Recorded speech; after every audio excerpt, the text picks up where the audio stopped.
नमस्कार विद्यार्थी मित्रांनो, मी विनोद नाईक.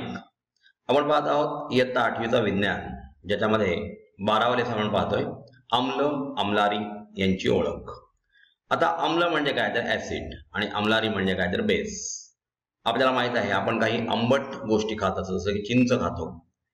चिंचेमध्ये टार्टारिक आम्ल असतं, किंवा आपण लिंबू पाणी घेतो. लिंबू पाण्याचा जाण्याची चव सुद्धा आपल्याला कशी लागते तर आंबट लागते.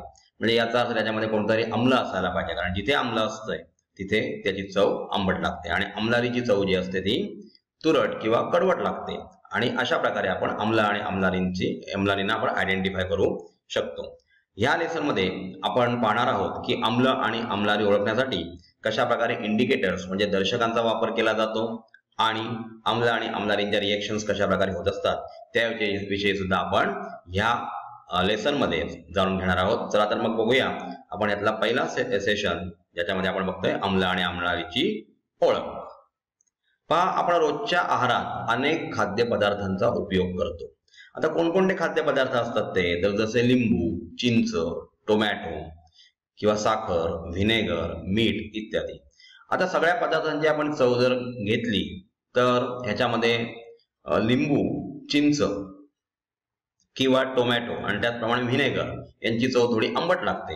साखरेची चव गोड असते आपल्याला माहितच आहे, आणि मीठ खारट लागतं. तर अशा प्रकारे प्रत्येक गोष्टीची चव ही वेगवेगळी असते.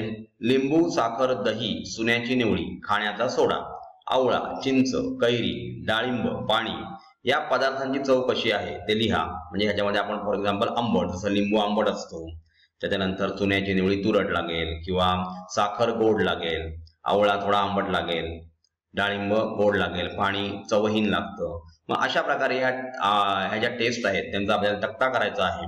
आणि आपण जसं पुढे लेसन शिकणार आहोत त्याच्याप्रमाणे या तक्त्यामध्ये ते ऍसिड आहे का की बेस आहे का, म्हणजे आम्ल आहे की आम्लारी किंवा उदासीन आहे, त्याच्याविषयी पुढल्या रकान्यात आपल्याला लिहायचं आहे.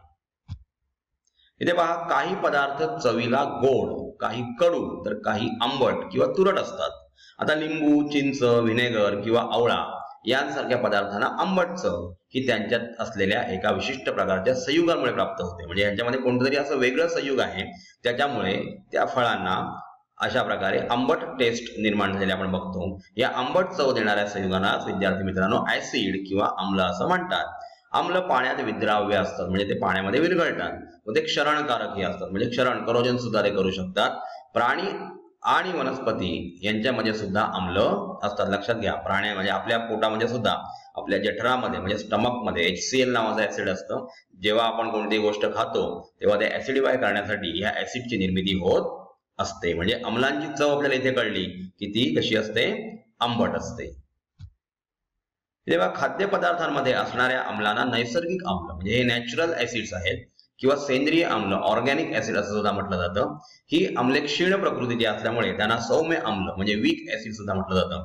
कारण कॉन्सन्ट्रेटेड जे असतात, स्ट्रॉंग आम्ल जे असतील ती दाह निर्माण करतात, आणि त्याच्यामुळे ही जी आम्ल आपल्या शरीरात तयार होतात, जसं की तुम्हाला सांगितलं की आपल्या जठरामध्ये HCl तयार होतं, हायड्रोक्लोरिक ऍसिड तयार होतं. हे वीक ऍसिड आहे, म्हणजे सौम्य आम्ल तयार होतं, आणि त्याच्यामुळे आपल्याला त्याचा धोका नसतो. तर आपण खाल्लेलं अन्न ऍसिडिफाय करण्याचं काम इथे केलं जातो. कारण ह्याच्यामध्ये पेप्सिन नावाचं जे हे आहे, प्रोटीन सिंथेसिस करणारं जे एक लिक्विड असतं, ते ऍसिडिफाय करावं लागतं अन्न, आणि त्याच्यानंतर त्याची ऍक्शन त्याच्यावर होत असते. काही आम्ले तीव्र प्रकृतीची असतात, ती दाहक असतात. उदाहरणार्थ रसायनांचा राजा आपल्याला माहित आहे सल्फ्युरिक आम्ल H2SO4, हायड्रोक्लोरिक आम्ल HCl आणि नायट्रिक आम्ल HNO3. या आम्लांना खनिज आम्ल असे म्हणतात, म्हणजे मिनरल ऍसिड असं म्हटलं जातं. त्यांची सहज द्रावणे त्वचेवर पडल्यास त्वचा भासते. लक्षात घ्या, अशा प्रकारची सहज कॉन्सन्ट्रेटेड द्रावणं सोल्युशन्स आपल्या शरीरावर पडली तर आपले स्किन जळण्याची शक्यता असते. तसेच त्यांची धुरी श्वसनाद्वारे किंवा तोंडाद्वारे शरीरात गेल्यास ती आपल्याला हानिकारक ठरते. सहज आम्ले हळूहळू पाण्यात घालून त्यांचे विरल आम्लात रूपांतर करता येते. म्हणजे पाण्यात हळूहळू आपल्याला सहज आम्ल घालायचं आहे, आणि त्याचं रूपांतर नंतर डायल्यूट ऍसिड म्हणजे विरल आम्लात केलं जातं. एकदम ऍसिड कधीही पाण्यात ओतायचं नसतं, कारण त्याच्यामधून मोठ्या प्रमाणात उष्णता निर्माण होऊ शकते. आता बघा, अशी विरल आम्ले सहज आम्लाच्या तुलनेत थोडी कमी हानिकारक असतात. म्हणजे सहज आम्ल खूप हानिकारक आहे, आणि त्याच्यापेक्षा कमी हानिकारक हे विरल आम्ल, कारण त्याच्यामध्ये पाणी मिक्स केलेलं असतं. जेव्हा तुम्ही खाण्याच्या सोड्याचे विरल द्रावण जर चाखले तर ते काहीसे तुरट कडवट जाणवेल. म्हणजे खाण्याचा सोडा म्हणजे NaHCO3 सोडियम बायकार्बोनेट. जे पदार्थ तुरट, कडवट, चवीने व स्पर्शाला बुळबुळीत असतात, उदाहरणार्थ चुन्याची निवडी CaOH2 म्हणजे कॅल्शियम हायड्रॉक्साईड. खाण्याचा सोडाचा फॉर्म्युला आहे NaHCO3 सोडियम हायड्रोजन कार्बोनेट किंवा सोडियम बायकार्बोनेट त्याला म्हटलं जातं. कॉस्टिक सोडा म्हणजे NaOH सोडियम हायड्रॉक्साईड व साबण इत्यादी पदार्थांना आम्लारी असं म्हणतात. विद्यार्थी मित्रांनो लक्षात घ्या, यांची चव तुरट किंवा कडवट असते. आम्लारी हे आम्लापेक्षा पूर्णपणे विभिन्न असते, म्हणजे त्यांच्या ज्या प्रॉपर्टीज आहेत ते वेगवेगळे आहेत आम्ल आणि आम्लारींच्या. ते रासायनिक दृष्ट्या आम्लाच्या विरुद्ध गुणधर्माचे असतात, म्हणजे आम्लाचे जे गुणधर्म असतात त्याच्या विरुद्ध काम आम्लारी करत असतात. तेही सहज अवस्थेत त्वचेला दाहक असतात, म्हणजे कॉन्सन्ट्रेटेड सोल्युशन त्यांचं कसं असतं तर आपल्या त्वचेला दाहक असू शकतं, आपली त्वचा भाजू शकते. आपणास माहित आहे की ऊर्ध्वपातीत पाणी चवहीन असते, म्हणजे डिस्टिल्ड वॉटर जे आहे, जे आपण समजा समुद्राच्या पाण्याला हीट दिली आणि त्याची वाफ तयार केली आणि त्या वाफेचं संगणन केलं की त्याच्यापासून जे पाणी तयार होतं त्याला ऊर्ध्वपातीत पाणी किंवा डिस्टिल्ड वॉटर असं म्हटलं जातं. हे पाणी चवहीन असते. पाणी हे आम्लधर्मी किंवा आम्लधर्मी नसते, म्हणजे हे उदासीन आहे. ते ऍसिडिक पण नाही आणि बेसिक सुद्धा नाही. आता बघूया आपण दर्शक. कारण काय असतं की आम्ल किंवा आम्लारी ह्या आपल्या तोंडावाटे जर शरीरात गेल्या तर त्या आपल्याला हानिकारक असतात. म्हणजे अशी टेस्ट आपण आंबट टेस्ट आहे का बघायला जाऊ शकत नाही किंवा कडवट टेस्ट आहे का बघायला जाऊ शकत नाही. त्याच्यासाठी काही दर्शक आहे, तर त्याच्याबद्दल आपण इथे बघूया. जे पदार्थ आम्लधर्मी किंवा आम्लारी धर्मी नसतात त्यांना रासायनिकदृष्ट्या उदासीन असं म्हटलं जातं. आम्ल किंवा आम्लारी पदार्थाची चव घेणे किंवा त्यांना स्पर्श करणे खूप अपायकारक आहे, खूप हानिकारक आहे आणि त्यांची ओळख करण्यासाठी दर्शकाचा वापर केला जातो. आता विशिष्ट दर्शक वेगळ्या प्रकारचे आहेत. जे पदार्थ आम्ल किंवा आम्लारीच्या संपर्काने स्वतःचा रंग बदलतात त्यांना दर्शक असे म्हणतात. फॉर एक्झाम्पल आपण बघितलेलं आहे की लिटमस पेपर ऍसिड मध्ये ब्ल्यू लिटमस रेड होतो आणि बेस मध्ये आम्लारीमध्ये रेड लिटमस ब्ल्यू होतो. म्हणजे यांच्या रंगांवरून आपण सांगू शकतो की दिलेलं द्रावण जे आहे ते आम्ल आहे की आम्लारी आहे. असे बरेचसे दर्शक आपण आपल्या केमिस्ट्रीमध्ये वापरत असतो, रसायनशास्त्रामध्ये वापरत असतो. जेव्हा प्रयोगशाळेतील दर्शकांबद्दल आपण माहिती करून घेऊया. आम्ल व आम्लारी पदार्थांचे परीक्षण करण्यासाठी प्रयोगशाळेत मुख्यत्वे लिटमस कागदाचा वापर केला जातो. आता मी लिटमस पेपर बद्दल तुम्हाला सांगितलेलं आहे. हा कागद लायकेन. आता हा कागद तयार कसा केला जातो बघा. लायकेन म्हणजे दगडफूल नावाच्या वनस्पतीच्या अर्कापासून तयार केला जातो. तो तांबडा किंवा निळ्या रंगाचा असतो. निळा लिटमस आम्लात बुडवल्यानंतर तांबडा होतो आणि तांबडा लिटमस कागद आम्लारीमुळे निळा होतो. त्याचप्रमाणे फिनॉल्फथॅलीन. आता बघा सिंथेटिक इंडिकेटर आहे, ते संश्लेषित आपल्या केमिकल फॅक्टरीमध्ये तयार केले जातात. फिनॉल्फथॅलीन, मिथिल ऑरेंज व मिथिल रेड हे दर्शक द्रावण स्वरूपात प्रयोगशाळेत वापरले जातात. मिथिल ऑरेंज हा दर्शक आम्लामध्ये गुलाबी. आता कलर कसा होतो बघा. आम्लामध्ये मिथिल ऑरेंज गुलाबी कलर पिंक कलरचा दिसतो, तर आम्लारीमध्ये पिवळा म्हणजे येलोइश कलरचा दिसतो.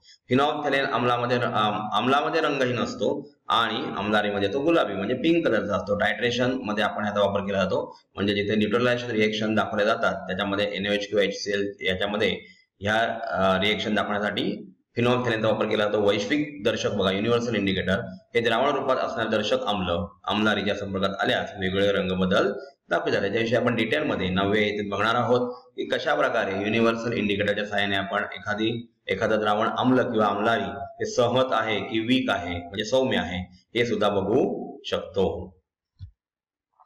आता पहा इथे आपल्याला स्लाइडवर दिलेल्या मिथिल ऑरेंज बॉटलमध्ये दिसत आहे. फिनॉल्फथॅलीन इंडिकेटर रंगहीन आहे. मिथिल रेड दिसतोय किंवा लिटमस पेपर दिसत आहेत. अशा प्रकारचे दर्शक आपण प्रयोगशाळेमध्ये वापरत असतो.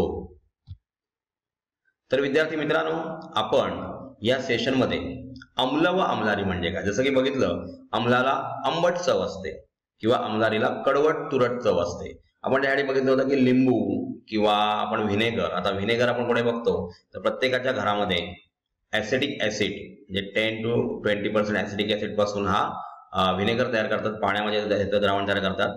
पिझ्झा किंवा बर्गर टाकण्यासाठी व्हिनेगर वापरलं जातं. तर हे व्हिनेगर हे आंबट असतं. हे आंबट का असतं, कारण ते ऍसिडिक ऍसिड पासून बनलेलं आहे, जे ऍसिडिक आम्लापासून बनलेलं आहे. चिंचेमध्ये टार्टारिक ऍसिड असतं, ह्याच्याबद्दल आपण डिस्कस केलेलं आहे. त्याच्यानंतर ऑक्झॅलिक ऍसिड आपल्या टोमॅटोमध्ये असतं आणि जिथे कुठे आपल्याला अशा प्रकारच्या किंवा लिंबामध्ये सायट्रिक ऍसिड असतं त्याच्यामुळे त्याची चव कशी होते तर आंबट होत असते. की कारलं वगैरे आपण खाल्लं तर आपण कडवट लागतो, म्हणजे ह्याच्यामध्ये बेसिक सोल्युशन आहे. किंवा Na2CO3 ह्याची टेस्ट सुद्धा थोडीशी तुरट कडवट लागते. किंवा NaHCO3 sodium bicarbonate, sodium hydrogen carbonate यांची चव सुद्धा अशा प्रकारे कडवट किंवा तुरट लागते, कारण ह्याच्यामध्ये बेसिक नेचर असतात, म्हणजेच आम्लारी धर्म याच्यामध्ये असतो। तर विद्यार्थी मित्रांनो, अशा प्रकारे हे बघत असताना आपण वेगवेगळ्या प्रकारचे इंडिकेटर्स बघितले की ज्याच्या सहाय्याने आपण ओळखू शकतो की दिलेलं द्रावण आम्ल आहे की आम्लारी। कारण विद्यार्थी मित्रांनो, टेस्ट घेऊन आपण ओळखू शकतो, परंतु सगळीच आम्ल जी असतात ती टेस्ट घेण्याच्या सारखी नसतात। कारण सेंद्रिय किंवा जी फळांमध्ये मिळणारी आम्ल असतात त्यांचा आपण टेस्ट घेऊ शकतो, परंतु HCl किंवा H2SO4 बाहेर जे सिंथेटिक असतं त्याचा आपण टेस्ट घेऊ शकत नाही, आणि म्हणून त्यांच्यामध्ये इंडिकेटरचा वापर करून आपण ठरवू शकतो की दिलेलं द्रावण आम्ल आहे की आम्लारी। विद्यार्थी मित्रांनो, AS विद्यालय म्हणजे एनी टाइम एनीवेअर स्कूल हे एक असं ऑनलाईन एज्युकेशनल ऍप आहे ज्याच्या मार्फत आपण 6वी ते 10वी पर्यंतच्या विविध विषयांचा, जसे की science, social science, maths, English, computer किंवा हिंदी या विषयांचा अभ्यास आपण घर बसल्या करू शकता। आणि महत्त्वाची गोष्ट म्हणजे आपल्या काही क्वेरीज असतील त्यातल्या क्वेरीजचं सोल्युशन सुद्धा आमच्या तज्ञ शिक्षकांमार्फत आपल्याला दिलं जातं। आपलं भवितव्य आपण उज्ज्वल करत आहातच। आपल्या इतर विद्यार्थी मित्रमैत्रिणींना या ऍप बद्दल माहिती द्या आणि त्यांना या ऍपला रजिस्टर करायला सांगा। धन्यवाद।